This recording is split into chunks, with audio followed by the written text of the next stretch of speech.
Fala pessoal, bom dia. Eu vou falar brevemente aqui sobre a indicação do Supremo Tribunal Federal, para o Supremo Tribunal Federal, que ela vai ser efetuada pelo presidente Jair Messias Bolsonaro, e a importância, dessa indicação.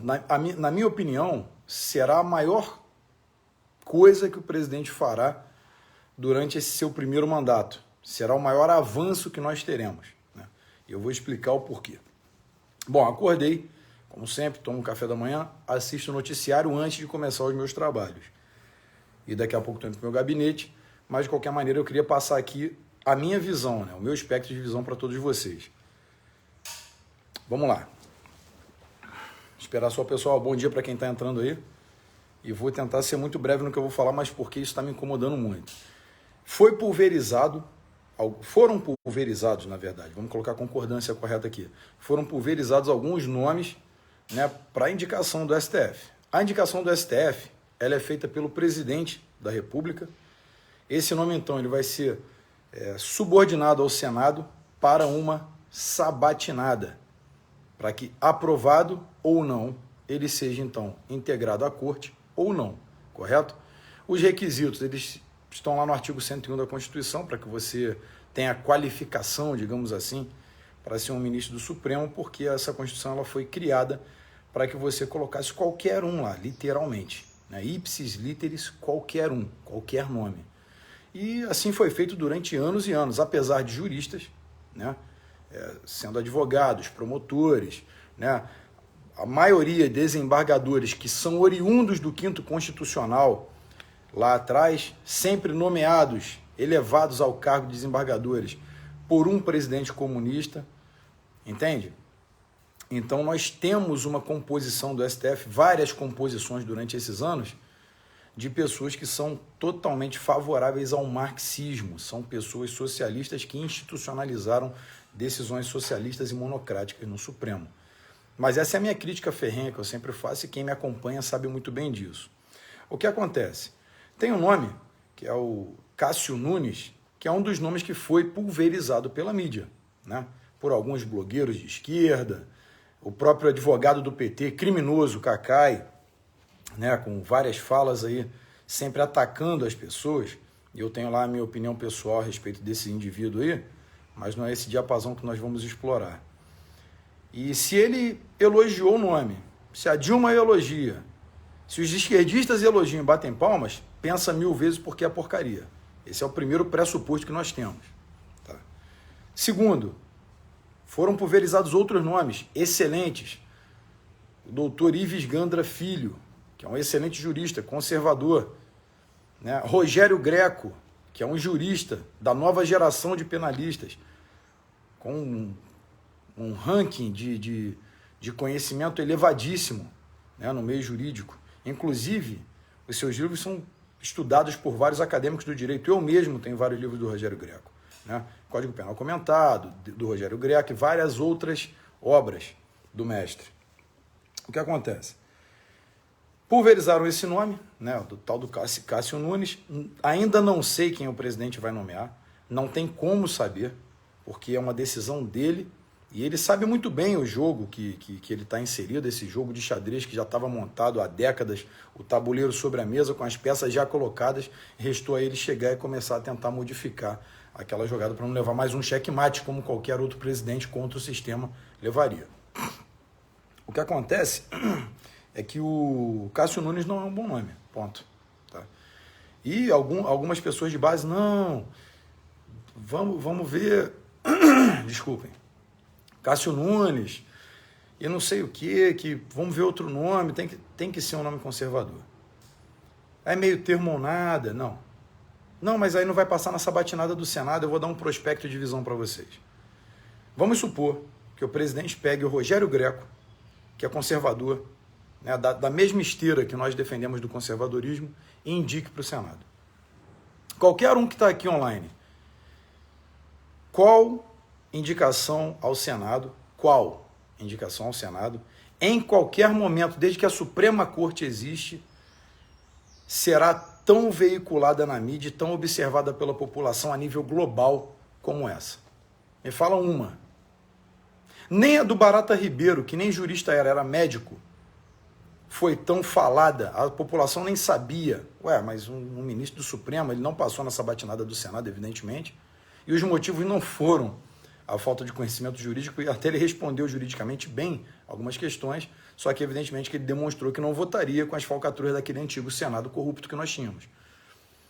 Nem a dele foi tão veiculada. Um médico, que não é jurista, foi indicado ao STF. Era o interesse de alguém, né? Mas ele, por algum motivo ali, desencontro ali de pensamentos, acabou não passando na sabatinada. Algumas pessoas me disseram, Daniel, se o presidente indicar um nome conservador, ele não passa no Senado, então no Senado, então não vai adiantar, pode ser qualquer um. Pessoal, se o presidente indicar um nome conservador para o STF, que vai chegar até o Senado para uma sabatinada, o presidente, a história dele na política já mostra que ele tem feito apenas escolhas acertadas e técnicas em várias repartições do governo. No momento em que ele vai indicar o órgão mais aparelhado por socialistas, que toma decisões monocráticas extremamente não acertadas, sempre em prol da criminalidade, vocês acham que ele não capricharia no nome? Ele colocando um nome conservador, evidentemente que teríamos um lobby fortíssimo no Senado para não aprovar esse nome. Contudo, nós temos o outro lado, que é o lado de quê? Toda a mídia do mundo, a imprensa do mundo, os juristas do mundo, os magistrados do mundo, a população em si, assistindo aquela sabatinada. Isso vai ser histórico. Vai ser como se fosse uma decisão do Fla-Flu, quando então era aquele antagonismo ali no futebol. Sabe, o que vai acontecer é que um nome dali surgiria e todos estariam de olho. É como se fosse, né, a corrida espacial, todos os olhos voltados àquilo e estarão voltados para essa indicação do STF. Todos os olhos estarão voltados, seja de esquerda, seja de direita. Todas as pessoas vão querer saber. E você acha que quando, por exemplo, o Rogério Greco sentar naquela cadeira para ser sabatinado pelo Senado, que tem algum senador com cacife para colocar ele em xeque, ou então o doutor Ives Gandra Filho, que já é magistrado de carreira? Alguém aqui duvida que esses caras comeriam os senadores em qualquer questão, vivos em um debate? Temos senadores lá que são completamente obtusos, que eles não sabem sequer o que estão debatendo, o que estão falando. Ainda assim, tem gente falando, não, tem que botar um meio termo para o presidente não perder a indicação. Pessoal, se coloca um nome como o desse Cássio Nunes, ele pode ficar até 27 anos atuando no STF. Agora imagina, um amiguinho da Dilma, indicado ao STF por 27 anos, mais um Gilmar Mendes da vida, mais um Alexandre de Moraes, mais um Lewandowski, Carmen Lúcia. Existe sentido para vocês que isso aconteça? O Daniel Marro não vai passar. Indica um nome conservador, que é um jurista brilhante, Rogério Greco. A doutora Ludmila Lins Grilo é uma excelente jurista, totalmente do viés conservador, que luta contra o ativismo jurídico. São nomes de extremo peso para a nossa Suprema Corte. E até 2025, nós conseguiríamos colocar 4 na totalidade, o que seria sensacional. Nós modificaríamos em mais de 50% uma turma. E o sucessor do presidente Bolsonaro, e a gente está falando aqui em sucessão, quando ele indicar um nome, mais alguns nomes seriam indicados e poderíamos compor pelo menos uma turma inteira, 50% do STF com conservadores que vão contra a pauta socioglobalista, contra a legalização do aborto, das drogas, sem proteger a corrupção, né? Que é isso que o STF tem feito, protege a corrupção. O tempo todo, habeas corpus para vagabundo corrupto, habeas corpus para líder de facções criminosas, o que nos leva à suspeição de algumas coisas. Ué, o que está acontecendo? Por que o STF dá tanto... Por que o Gilmar Mendes dá tanto habeas corpus para líder de tráfico?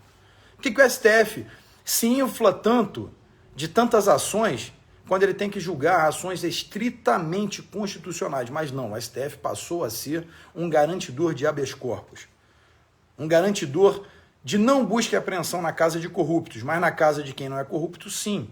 Mesmo quebrando a prerrogativa, por exemplo, a minha, né, garantida lá no artigo 53 da Constituição, da inviolabilidade por opinião, palavra e voto, mas ele foi lá e rasgou a Constituição, fez busca e apreensão na minha casa. Evidentemente, o inquérito está aí, nada encontrou, nada encontraria, e eu quero que ele vá à merda. Contudo, para corruptos não se pode fazer a busca e apreensão. Então o que nós temos aqui é um universo gigantesco e dantesco do que pode acontecer. Se nós, nesse primeiro momento, tivermos um nome que não esteja alinhado com o nosso viés conservador contra esse sistema socialista que vem se implantando cada vez mais no Brasil e agora silenciosamente, agora eles escamotearam as suas intenções. E o STF continua com as intenções ali explícitas, evidentemente. Né? A decisão do Fachin em proibir a polícia e policiais de operarem em favelas, salvo em casos extremos e somente a tropa de elite, o BOP, o choque. É isso que nós temos. Se nós não desaparelharmos o STF, que é o órgão mais perigoso do Brasil, aí você vê por quê. Fazendo ingerência nos três, desrespeitando a tripartição do Estado. Né? Eles desrespeitam a tripartição dos poderes. Fazendo a ingerência na indicação do presidente para diretor da Polícia Federal, determinando quem vai tomar as decisões durante a famigerada pandemia, que é um pandemônio, uma engenharia social em massa, que eu já falei, maior análise comportamental em massa da história da humanidade, essa maldita pandemia do Covid-19. Quem vai tomar essas decisões são prefeitos e governadores, o presidente não pode, rasgando a Constituição e várias outras decisões não acertadas deles. Vocês têm que julgar, ministro do STF, assuntos relacionados à corte, à Constituição. Não se metam onde não são chamados, não se metam onde não é a área de vocês. E agora, essa decisão que nós teremos que tomar, que nós podemos opinar, né, aqui pela rede social, e também nas ruas, e também até chegar até o presidente e falar: presidente, eu posso, com a minha pequena contribuição, tentar aqui fazer alguma coisa só para dar um insight de pensamento, talvez uma ideia, para que nós possamos indicar um bom nome. O que nós queremos é desaparelhamento. Então, é muito importante que esse nome seja muito bem escolhido, peneirado, e que não importa a ideologia de direita que ele tenha, porque ele chegando até o STF, até o Senado, e o Senado querendo, alguns senadores ali, desculpem, alguns senadores ali querendo sabatiná-lo de forma negativa para poder denegrir ou execrar a sua imagem, retirá-lo do pleito, evidentemente esses nomes que eu mencionei, por exemplo, tanto o Rogério Greco, quanto a Ludmila Lins Grilo, quanto o Dr. Ives Gandra Filho e vários outros juristas conservadores, eles não iriam congelar na hora de uma resposta. Eles têm conhecimento empírico profundo da situação jurídica. Eles não são somente aquele quinto item do artigo 101 que diz notável saber jurídico. Eles não têm só esse notável saber jurídico que é do mundo do abstrato. Eles são juristas, conhecedores do assunto. Tá certo? Então é isso que eu queria passar para vocês e falar que é o perigo que nós corremos, né? Tem alguém falando que o áudio está baixo. Vocês estão conseguindo me ouvir bem? Estão conseguindo me ouvir bem? Alguém responde aí para eu poder dar continuidade.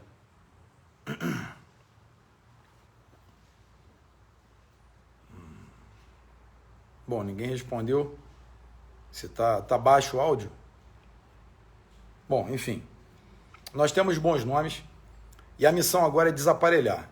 Primeira indicação, não tenham medo, presidente. Eu sei que o senhor sabe o que vai fazer, confio plenamente no senhor. Mas fique tranquilo, se o nome que o senhor indicar, se for conservador, que eu acredito que será, e sei que o senhor sempre toma ótimas decisões, o que o senhor tem vindo fazendo pelo Brasil é extremamente sensacional. E, na minha opinião, essa seria a maior coisa que o senhor faria, porque é a indicação mais importante de todas. Se o senhor colocar aí um nome conservador e o Senado, de alguma maneira, quiser boicotar, retalhar o senhor, fique tranquilo, todos os olhos do mundo estarão voltados a essa indicação, a essa sabatinada. Não teria como o Senado reprovar o nome, porque seria um nome totalmente técnico, totalmente conhecedor do mundo jurídico e, de fato, um nome conservador para que a gente possa ter um lá, pelo menos. E no seu segundo mandato, presidente, que o senhor faça mais coisas boas ainda pelo Brasil. Ainda temos aí 2 anos pela frente, muitas águas vão rolar, mas pelo que o senhor já mostrou nos 2 primeiros anos, o Brasil já decolou de uma maneira diferente. E o senhor tem feito... Isso aí tudo nós devemos ao senhor, porque o senhor realmente tem feito um bom trabalho. E aqui eu não estou tecendo crítica alguma, de maneira alguma. Eu estou somente falando com meus eleitores, com os meus apoiadores, com os apoiadores do senhor, evidentemente por conexão, que me apoiam, apoiam o senhor. Na verdade, os que apoiam o senhor me apoiam.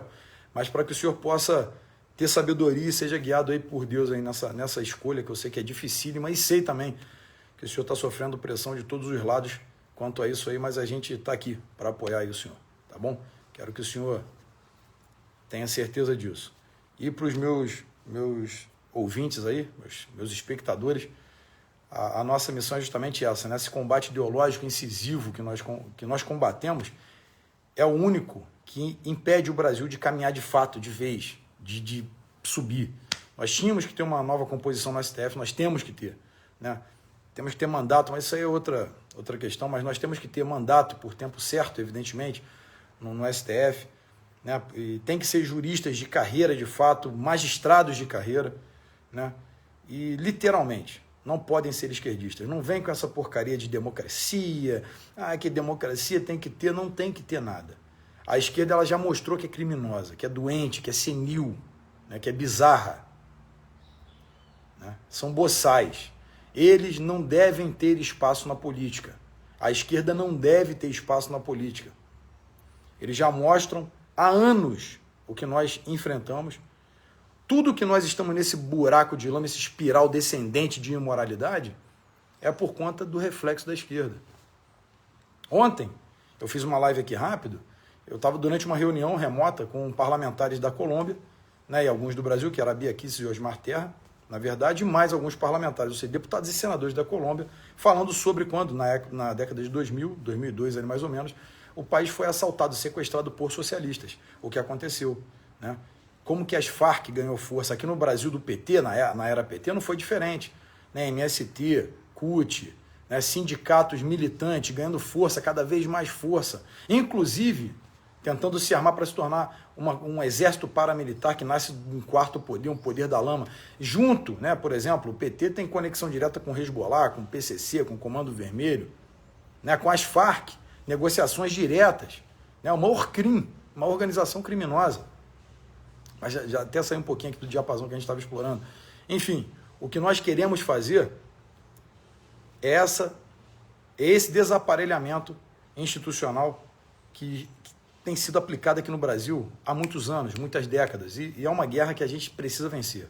Então estou aqui para dar essa mensagem aí para que vocês, bom dia a todos aí, para que vocês compreendessem o meu pensamento, e depois talvez eu faça mais uma live nesse mesmo sentido, né, com mais calma. Eu acordei mais ou menos 7 horas, tomei meu café, aí estava aqui vendo o noticiário, que eu gosto de ver o noticiário, para que eu tenha o ponto crítico, né? Muitas pessoas falam, não assista, assista, porque você vai conseguir ver o quanto eles tentam doutriná-lo, para que você possa também ter a sua criticidade, ter um espectro de visão e falar, poxa, será que é isso aqui mesmo? Deixa eu questionar, deixa eu entender, deixa eu estudar isso aqui. Não acredite de primeira mão o que passa na mídia. Eu estou aqui criticando aqui o nome do Cássio Nunes, porque vou ser crítico, tá? Eu não admiro ali a sua conduta política, ele é muito centro-esquerda, o que para mim já é um socialista, então não tem o meu aval, o meu apoio de maneira alguma. Quem sou eu para dar aval e apoio? Eu estou dizendo eu como indivíduo, como cidadão. Jamais iria ali e endossaria esse tipo de nome. Então, falei 3 nomes aqui bons, que é, né, o doutor Ives Gandra Filho, a doutora Ludmila Lins Grilo e o doutor Rogério Greco. São excelentes juristas, renomadíssimos, profundos conhecedores da normativa do Brasil. E é isso. Queria passar aí para vocês, tá bom? Mas Brasil acima de tudo, Deus acima de todos, força e honra sempre.